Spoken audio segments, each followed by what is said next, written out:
The Curated Chapter. Stories worth knowing. Hand-selected voices. Fascinating people. Hidden stories with Sam Humans. Welcome to this edition of the Curated Chapter. Today's episode looks at something every organization eventually faces: crisis. At some point, the plan stops working, and then what happens next reveals how leadership functions under pressure. I don't know how old you are, but one of the clearest examples of this comes from Johnson & Johnson and the Tylenol crisis, which happened back in the 1980s. If you weren't around, here's the short version. In 1982, several people died after taking cyanide-laced Tylenol capsules. It triggered a nationwide panic. Johnson & Johnson responded quickly by pulling millions of bottles off shelves, communicating transparently, and then introducing tamper-proof packaging, which set the standard for modern crisis management. Now fast forward to the COVID-19 pandemic. Organizations everywhere were blindsided. Pretty much all of them, if we're being honest. But Lions Club International did something different. Instead of shutting down, they adapted, rethinking how they communicate, how they lead, and how they serve. And they came out on the other side more flexible, more responsive, and more resilient. Lions were like water around a rock. The obstacle was the rock of COVID, and Lions found a way around it to keep moving, to keep serving. And that's the story of this book. That is Robert S. Littlefield, author of the new book, Resilience and Renewal, the story of Lions International and the crisis of COVID-19. Not only does it talk about Lions, but the way Lions demonstrated resilience. And these are skills that other organizations can benefit from. I really think that this is a blueprint for organizational learning and how to survive a major crisis as an organization, because Lions did it. Now let me give you a little context, because in full disclosure, my father was once a member of the Lions Club many years ago, but I never really understood the scale of it. There are over 49,000 Lions Clubs around the world, with approximately 1.4 million members spread out over 200 countries and territories. That is a massive global organization, and it exists for one reason: to serve people in need, wherever they are. So when a crisis shuts down the ability to serve, that's not just disruptive, it's potentially catastrophic. So why wasn't it? Well, Robert, a Lions Club member himself for over 40 years, interviewed 52 people, ranging from international leaders all the way down to the local club levels, to understand what actually worked.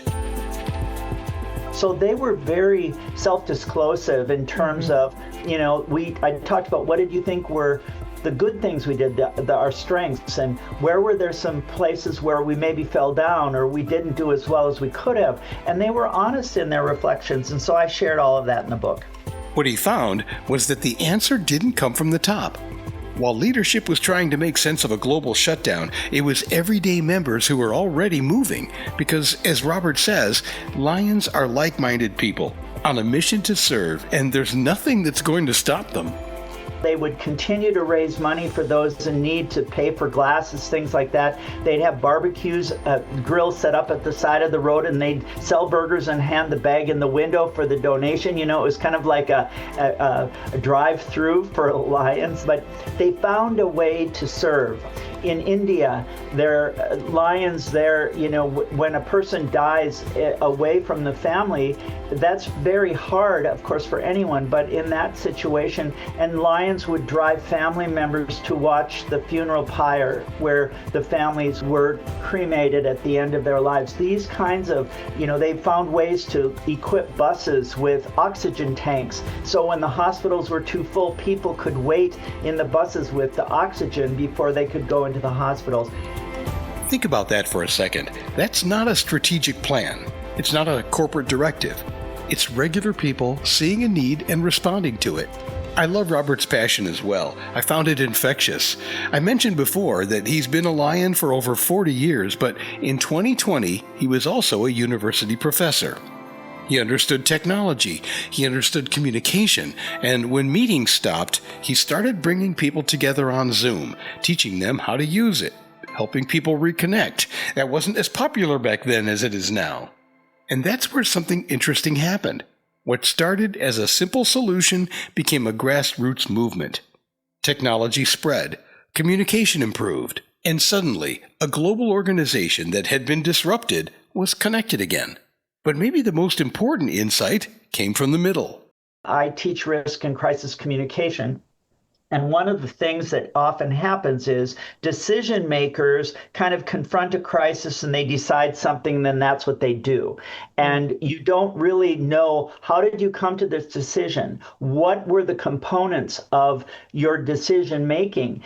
And what I believe a story from this is that the middle managers, the people who were in the middle connecting, listening to what's happening at the club level and communicating with the executives, those middle managers were the key to organizational success because they were creative, they had the ability to be able to do things, they were competent, they made sense of what was going on, and they shared that information. And those are characteristics of resilience. So I think the organization used its middle manager level to the fullest extent, and it collapsed the organization so that it brought people to kind of a common level. That's where a lot of organizations struggle. They're too top-heavy, too slow to move, too dependent on decisions that have to travel all the way up and all the way back down, and by the time they do, sometimes the moment has already passed.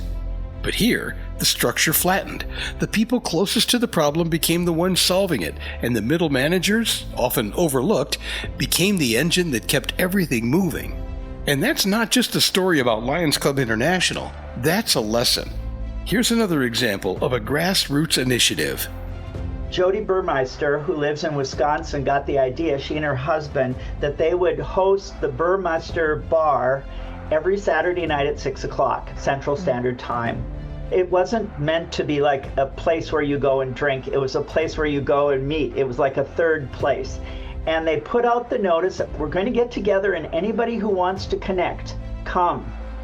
And they posted it, and it was unbelievable, the number of people who came to that event. And they did this for like weeks. It was like over a year they had these Burmeister bar events.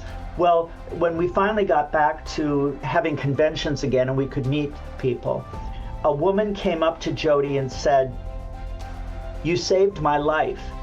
I was so lonely. I felt so separated. And I always could look forward to Saturday night to come together, to see others and share their experiences and share successes and, cry with each other." Zoom has proven to be a great tool for uniting people, and thousands of people and businesses still use it. But the message here goes deeper. The story of how Lions International survived the pandemic will inspire anyone who views community service as a noble endeavor and can serve as a blueprint for other organizations facing similar global crises.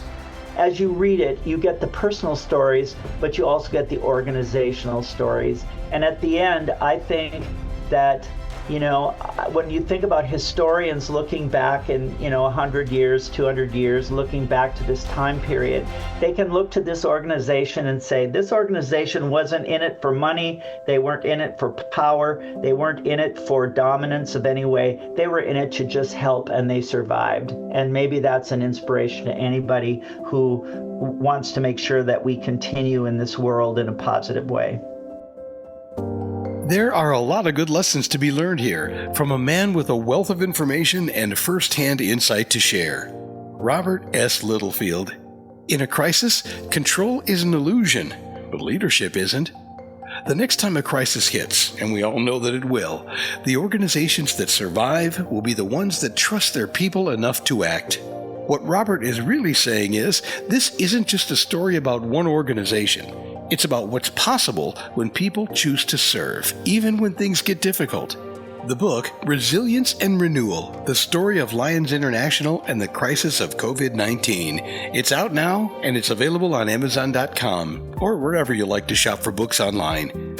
And if this episode has inspired you to take action, I'll bet there's a Lions Club International waiting for you in your community. Check them out if you have the time. And thank you for listening to this edition of the Curated Chapter, presented by WebTalkRadio.com. The Curated Chapter.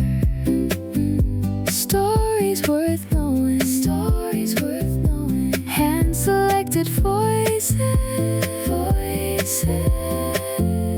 Fascinating people. Hidden stories. Hidden stories with Sam Humans.